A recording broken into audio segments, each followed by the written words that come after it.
मी शिवाजी. मी संभाजीराज. Timing माझे चालू केलं.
स्वराज्य स्थापनेची वार्ता सर्वांस पोहोचावी म्हणून छत्रपतींनी राज्याभिषेक ठरवला आणि अंधाराचा विनाश करणाऱ्या सूर्याचा तेजपुंज अवतार.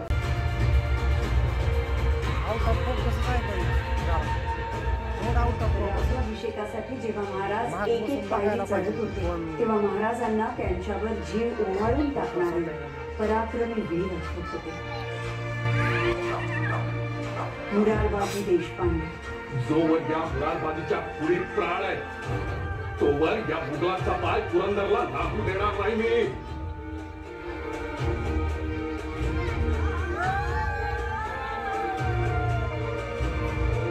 राज आधी लगीन कोंढाण्याचं आणि मग माझ्या रायबाचं.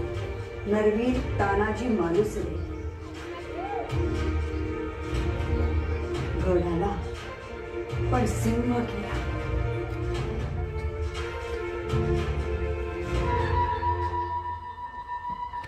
छत्रपती जाणून होते की हा सुदिन येण्यास कारण ते सारे जीवाभावाचे सुखी. मी शिवाजी आज या पृथ्वीचा चक्रवर्ती सम्राट होत आहे.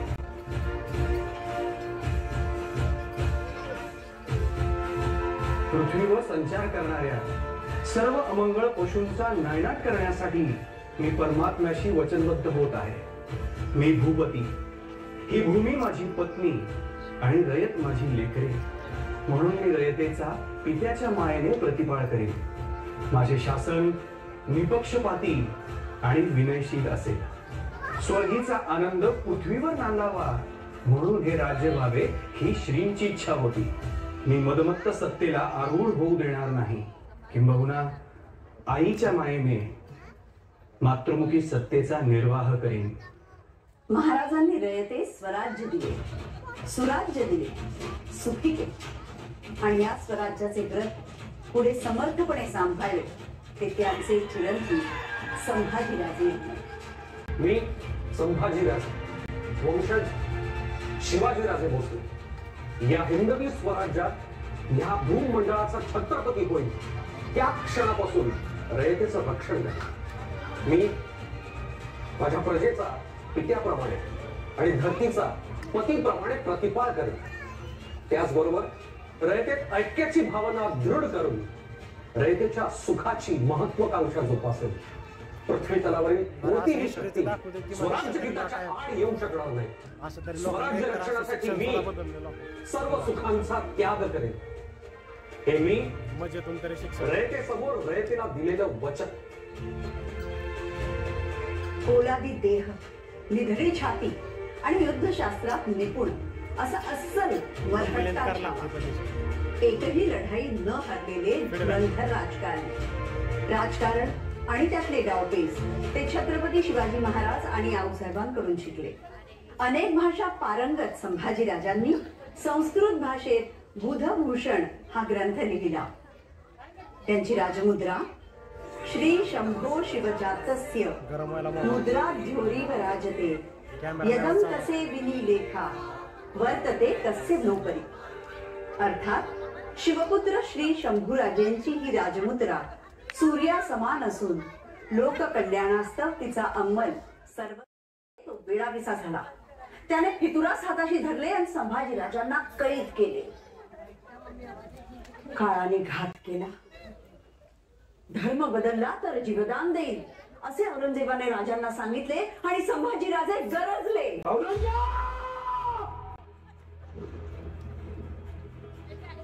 माझी 1000 बार जिएगा, 1000 बार मरेगा, अगर हिंदू धर्म नहीं छोड़ेगा हम स्वराज्य के रक्षक हैं. हमें ईमान विकत नहीं. त्या पश्चात संपलं, पण स्वराज्याची आस संपली नाही. इंग्रजांच्या काळातही ती धारदार झाली. ज्याचे ज्वलंत उदाहरण म्हणजे लोकमान्य बाळ गंगाधर टिळक. स्वराज्य हा माझा जन्मसिद्ध हक्क आहे आणि तो मी मिळवणारच. पारतंत्र्यातून देश स्वतंत्र करायचा असेल तर त्यासाठी मृत्यूचं स्वागत करायला निधडेपणा लागतो. त्यासाठी मातृभूमीबद्दल अपार प्रेम असावं लागतं. परक्या शत्रूबद्दल उरात चीड असावी लागते. मरा नाहीतर मारा. अरे कोण कुठला इंग्रज? आपण सगळे भारतीय एकत्र येऊन हा लढा देऊया. स्वातंत्र्य मिळाल्याशिवाय मी गप्प बसणार नाही. काळ धगधगत्या देशप्रेमाचा होता. स्वराज्य आणि स्वातंत्र्य स्थापनेच्या संग्रामाचा होता. देशभर चाललेला स्वातंत्र्य संग्राम पुणे पिंपरी चिंचवड परिसरात अधिक प्रखर झाला होता. त्यात अनेक तरुण आहुती देत होते. पिंपरी चिंचवड परिसरात एक वाडा होता. आजही चापेकर वाडा. घरात साऱ्या स्त्रिया, वडील परगावी. यामुळे घराची जबाबदारी होती 3 तरुणांवर. दामोदर चापेकर, बाळकृष्ण चापेकर आणि वासुदेव चापेकर. वडील हरिपंत कीर्तनकार. त्यांना कीर्तनाची आवड. मात्र त्यांच्या 3 पुत्रांस जोर बैठकांची आवड.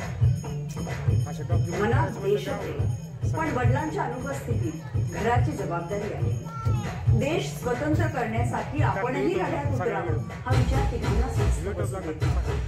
त्यातच 19व्या शतकाच्या अखेरीस पुण्यात प्लेगच्या साथीने थैमान घातलं.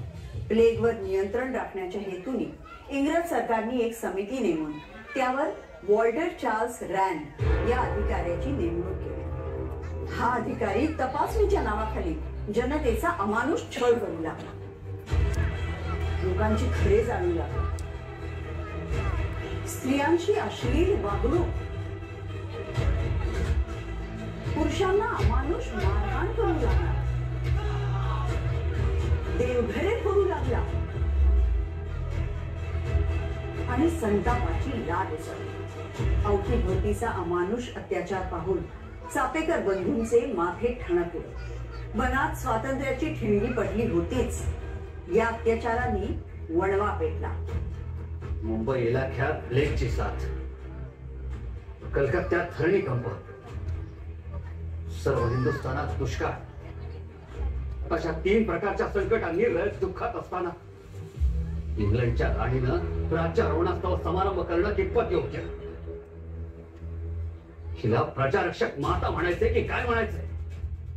आणि मग करायचं काय?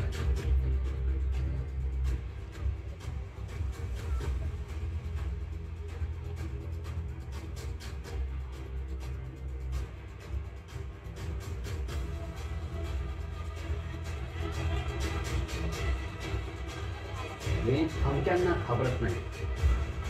हे दाखवायला तो नक्की बाहेर पडणारच. 2 दिवसांनी कार्य साधणे. वासू नाना, तू सतत रँकच्या पाळतीवर राहायचं.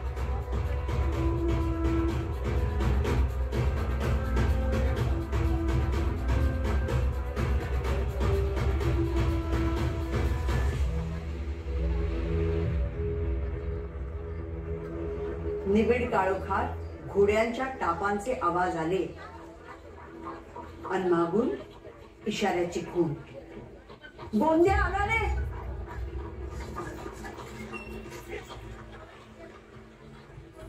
त्या खुणी सरशी बापूराव बाहेर पडले.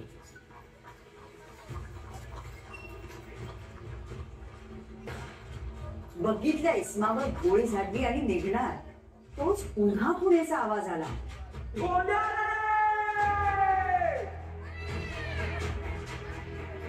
आणि दामोदर चमकले. त्यांना कळले सावज मागच्या बघित आहे.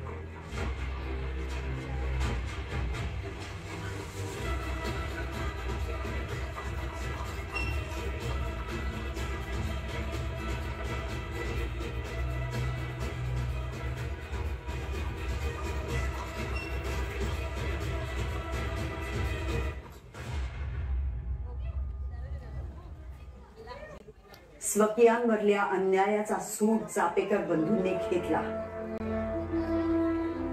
आणि देशासाठी दामोदर आणि इतर 2 चापेकर बंधू हासावर चढले.